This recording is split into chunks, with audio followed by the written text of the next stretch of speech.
Hello and welcome to the Curator's Salon podcast. Today my guest is Roy Tyson. Roy was previously a guest on the podcast in the spring of 2018 and I have invited him back to talk about the next iteration of Roy's People Art Fair. October sees the fifth Roy's People Art Fair taking place at the Truman Brewery between the 3rd and 6th of October. Welcome, Roy. Hello, Geeta. How are you doing? Yeah, good, thanks. How are you? Yeah, I'm very well, thank you. It's really nice to catch up. I wanted to bring you back to talk about the next fair and then we can sort of talk about lessons learned and how the whole project has evolved. So how has the project evolved? I mean, is it bigger? Is it more compact? So it's evolved massively, really. So I think, when we first spoke, we had just had one event, which was fairly small. It started at Candid Arts Trust in September 2017. Between that one and the next one, we were sort of doubling the venue size. Actually, I think it was triple the venue size after the first event. So it's kind of from going to nearly 2 years ago now, dealing with a venue that's probably, compared to Truman Brewery now, only a quarter of the size. It's evolved hugely, and that's in many different ways as well. The last three events have all been at the Oxo Tower at the Barge House, and that venue alone poses its own sort of issues in a way. But it's not only around, it's 12,000 square foot, but also it's kind of 10, 11 rooms.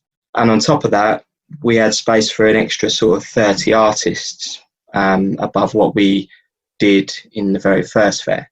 So firstly, it evolved from being a small kind, almost a trial fair, into a much bigger fair very quickly.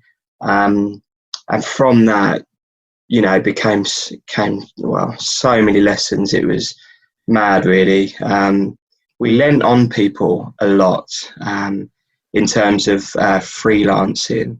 So at the time we had things like social media was being outsourced, and PR and marketing was being outsourced. And that helped us to grow because it was just something that we didn't have to deal with internally at the time. So we wanted to kind of make it as easy as possible for us in a way to help us take the next steps.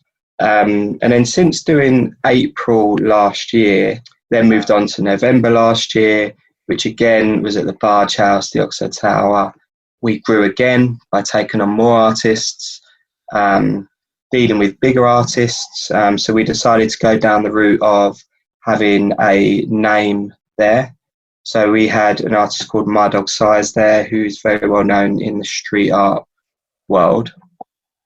And then on top of that, we collaborated with a charity called Centrepoint, which was again a part of our growth. So as we were going through each event and planning for each event, we were collaborating more with different organisations and like Centrepoint to see what we could do.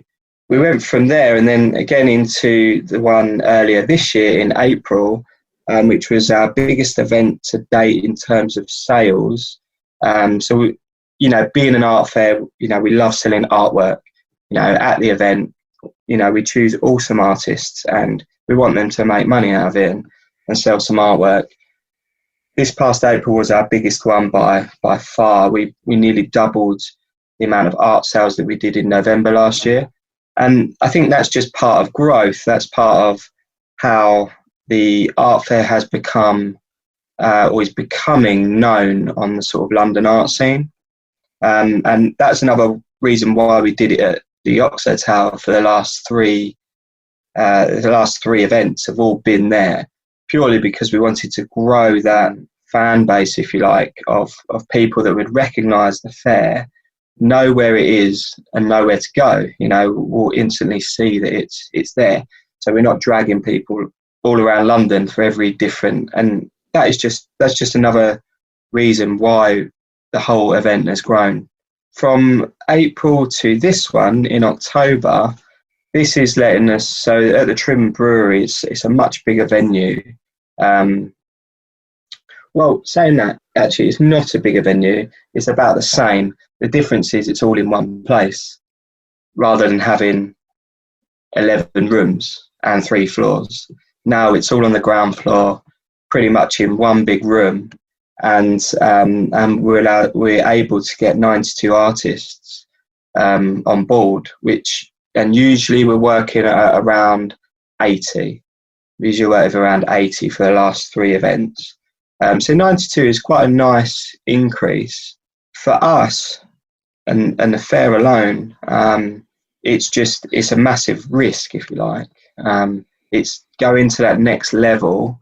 It's taking the fare to the next level because it's putting it in the middle of Freeze Week, where we all know, if anyone knows the art world really well, they'll know that that's the biggest week of London for art. Anything arts, it is that week, and there is loads of other art fairs going on all over London. So those kind of things, I think that's sort of steps that have helped us grow, or reasons why we've grown. And this one is it's getting us to, it's almost another stepping stone for where we want to be. Because next year I see it grow, I see it doubling in size, not necessarily in amount of artists, but in the amount of space we can allow artists to have, which hopefully we'll be able to do. That's amazing, because the Truman Brewery is a great option, actually, because it's already known as an art destination over on Brick Lane. Will you be arranging, because that's an open plan space as well, because you said, previously, Barge House, it's, these small rooms. So are you going to be building walls for each of the artists to have that booth type of display? So we've not gone down the booth display this time because our venue, the part of the Truman Brewery that we've picked, still a little bit on the small side for that. It's a real tough one to decide when to go to the booths, because essentially, as soon as you go to doing the booth system, you need double the amount of space per artist. And if you're doing double the space, you're then probably charging double the money. And you're also probably then cutting out a lot of artists that, may have given it a go if it was half the price of having that space. So we've gone down the route that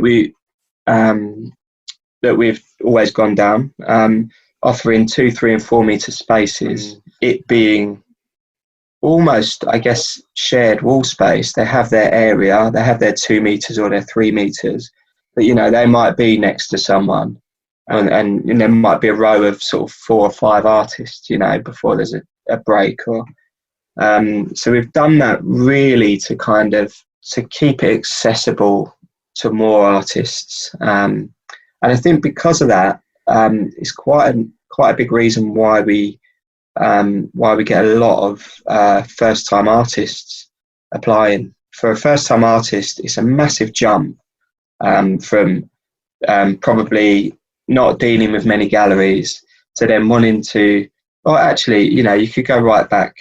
You could say that you could have a hobbyist artist that is doing something alongside a full-time job, but is doing good work, because there's loads of artists that we've got that've got jobs, full-time jobs, that are just doing it, and their work is amazing, and they're creating it, but they've not found that outlet at the moment to give them the career in the art world that they want, and to be an artist, and a lot of it's passion driven, because art is a passion.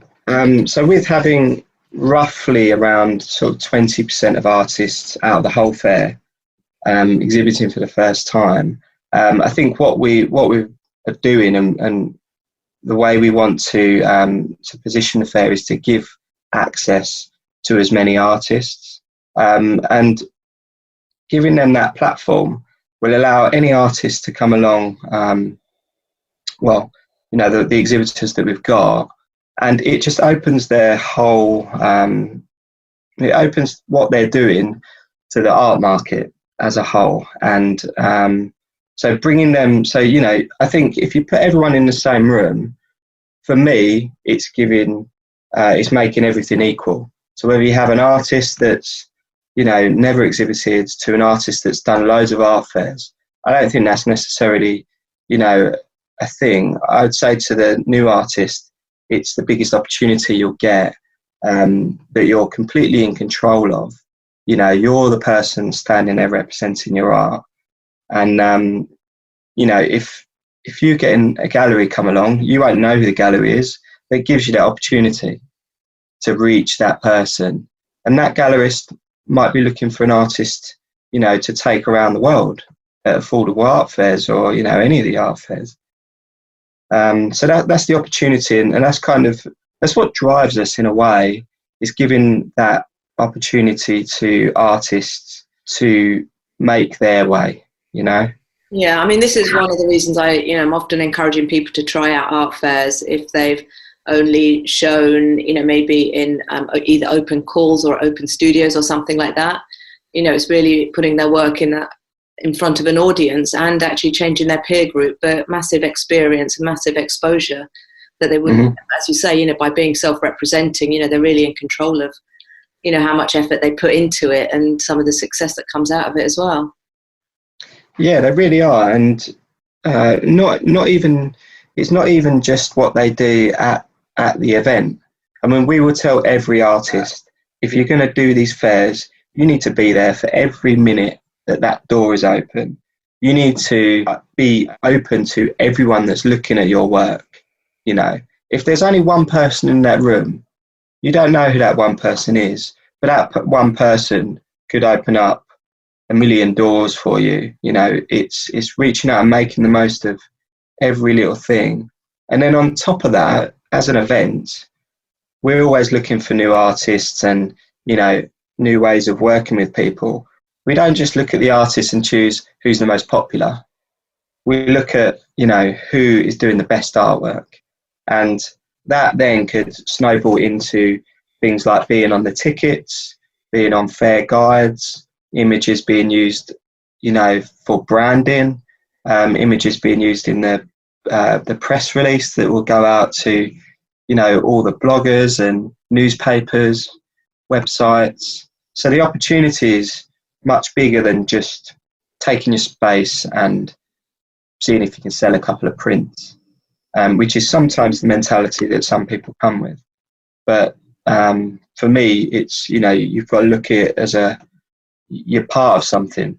We're not the kind of fair that want to just take people's stand fee, give them their walls and their lights, and that's it, you know, walk away from it. We're interested in working with them and, you know, really seeing how we can promote them. Even down to we give every artist an Instagram takeover day, which allows them to reach, you know, our following directly.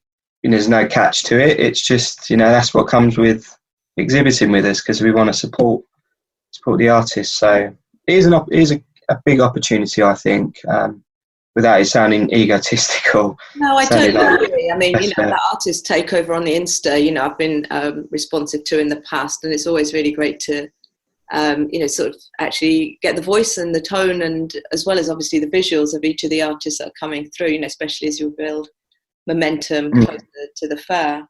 How many artists are repeat exhibitors at the fair?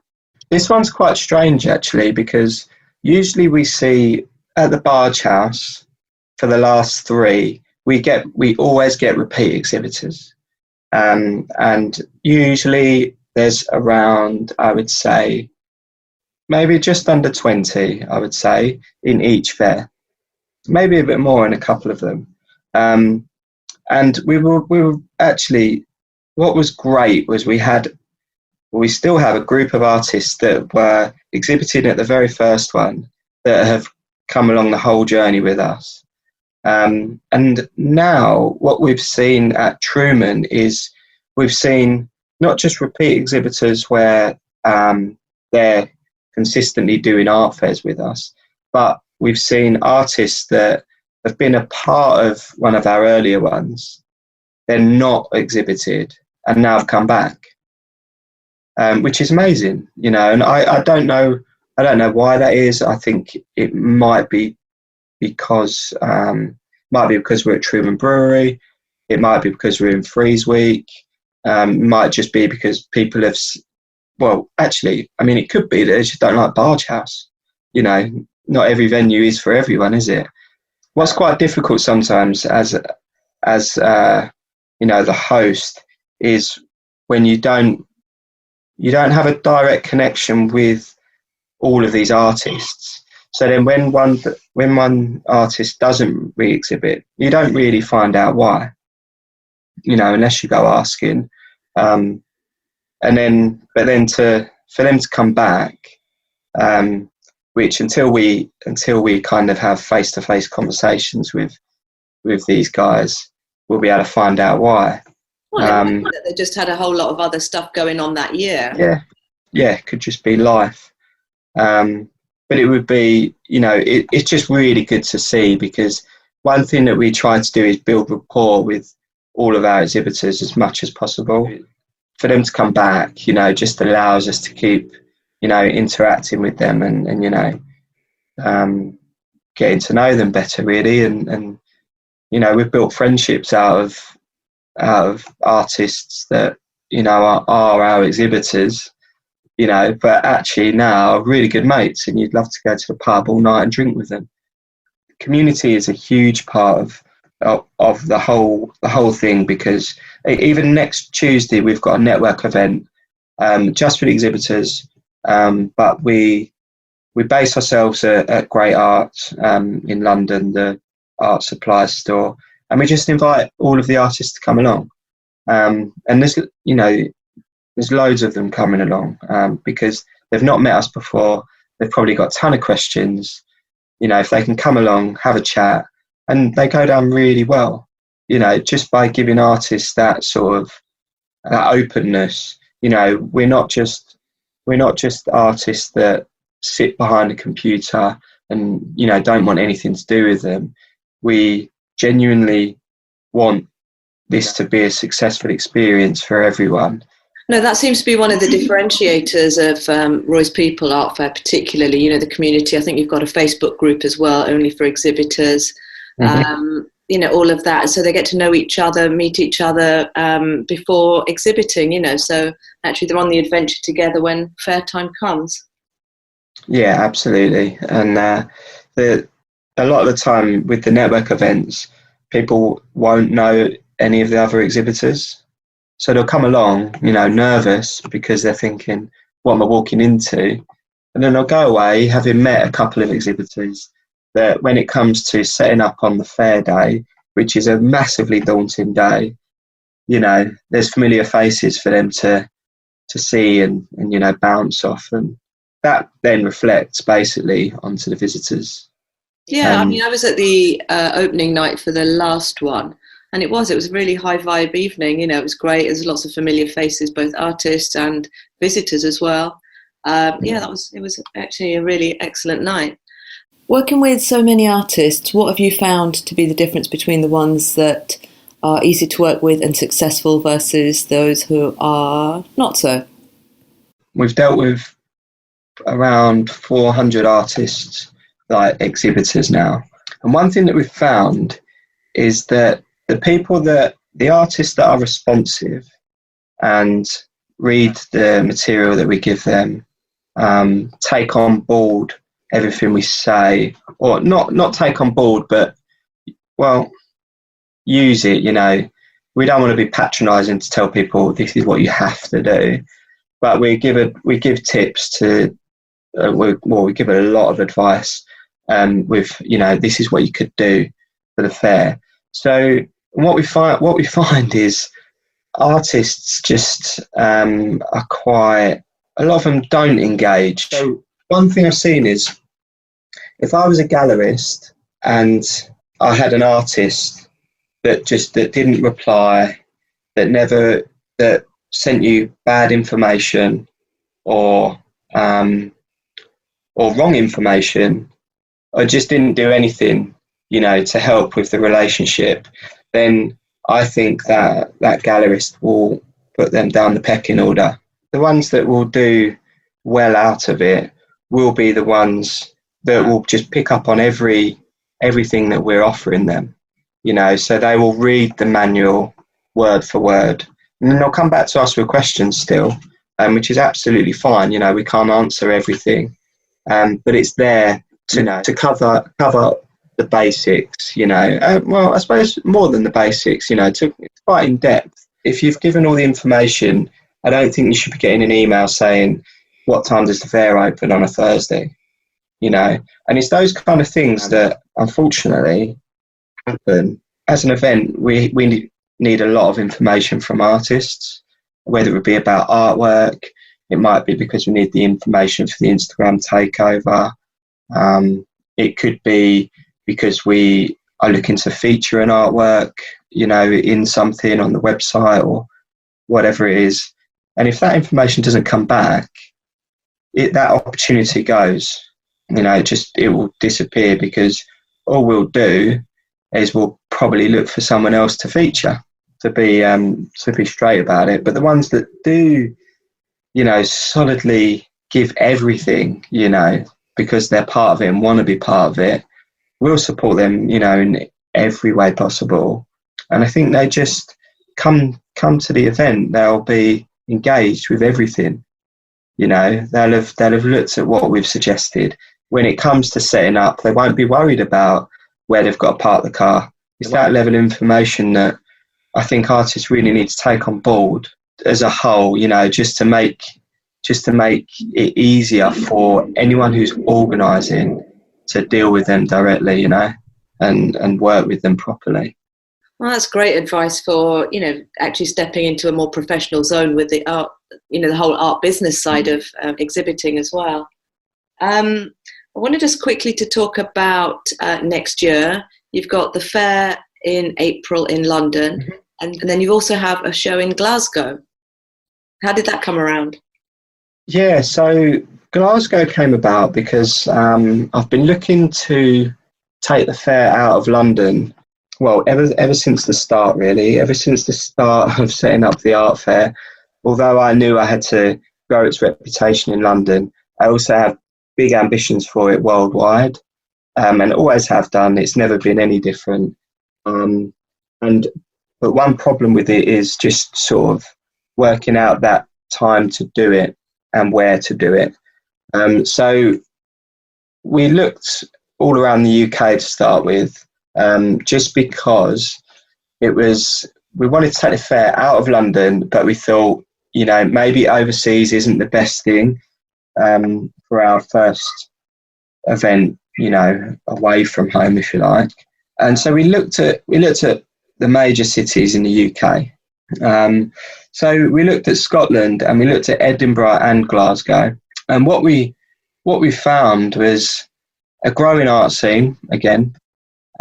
We found that Edinburgh was very much, if it wasn't the Fringe Festival, then there's not many other times of the year to do it. So if you can't get into somewhere with the Fringe Festival to piggyback off of, that worldwide market that alone, attracts, then is it worth it? And also they just don't have the venues there. So we looked at Glasgow because of Glasgow is very famous for the School of Art there, the Turner Prize winners, the amount of successful artists that have come out of the Glasgow School of Art in particular. And we kind of, we were just inspired by it, really, going up there and speaking to loads of different organisations that are in the Scottish art market, to help us sort of map out where to go. Because also Dundee was a potential, but we don't see Dundee as a major city at the moment. And also where Glasgow is fairly close to Edinburgh, it's going to pull people from Edinburgh as well. So we went to Glasgow, and we spoke to loads of people.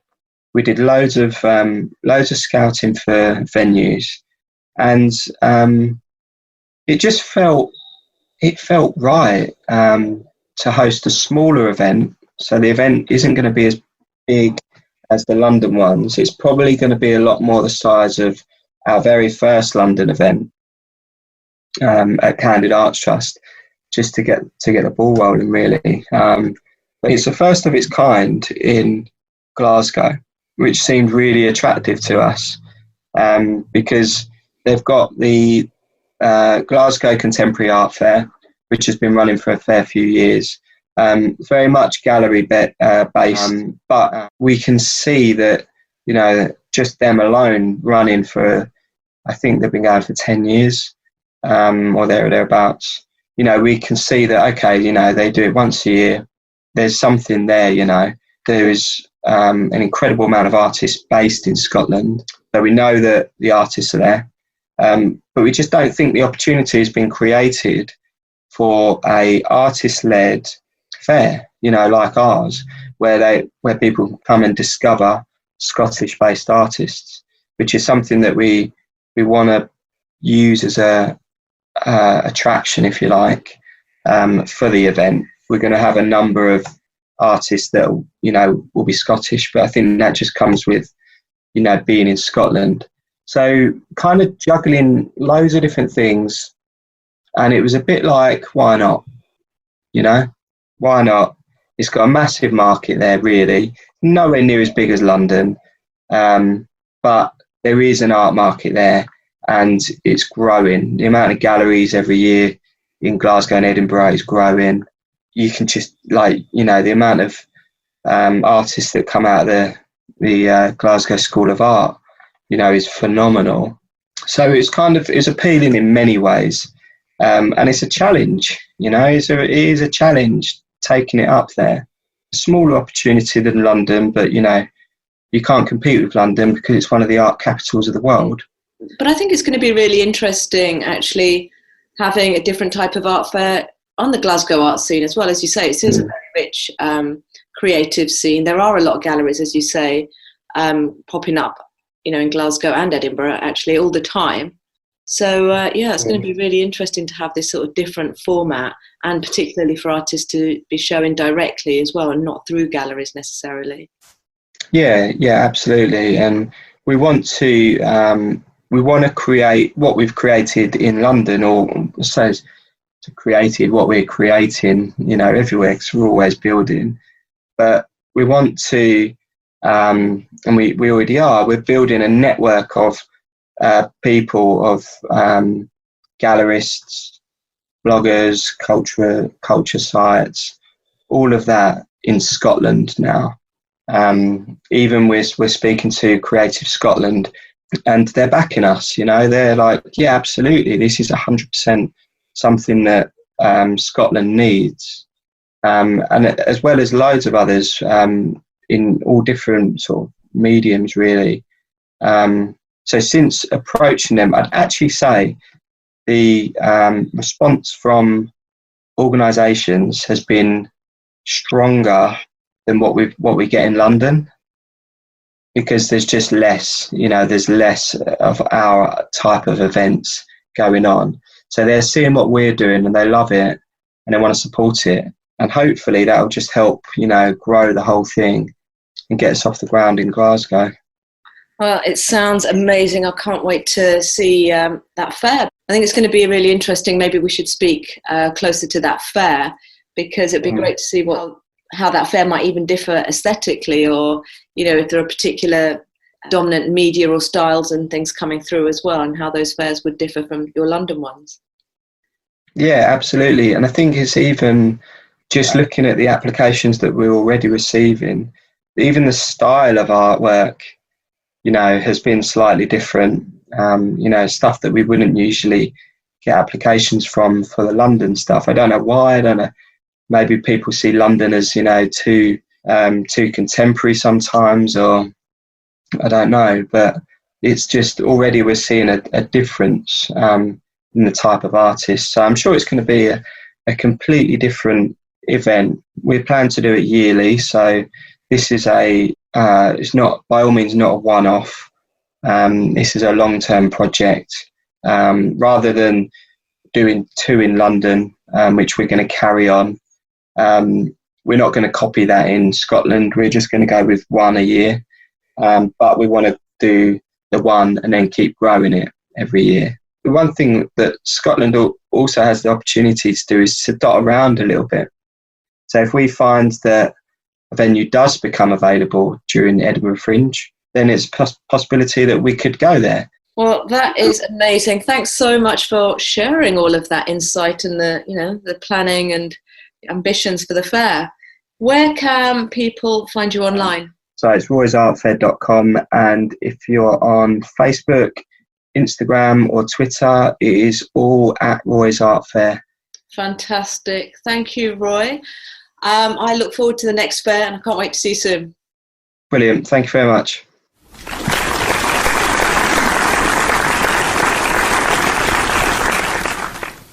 The Curator's Salon hopes you enjoyed this production.